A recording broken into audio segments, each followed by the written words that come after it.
Ребят, здорово, это ролик, сколько на обзор, сколько стоит мой шмот. Вот, начнем с самого низа, по самый верх. Кроксы покупаешь в сумме за 12 тысяч, получается, вот.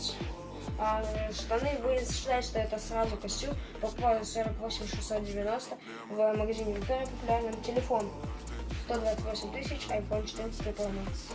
Далее, сумка Nike, получается.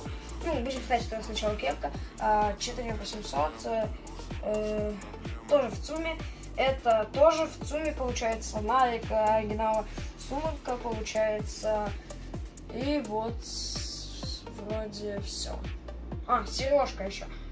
Комплект за серебро настоящее за 168 тысяч вроде. Вот. Напомню, телефон, сколько он стоил? Ну, короче, скажу еще раз, вроде он стоил около 200 с чем-то. Вот, тысяч.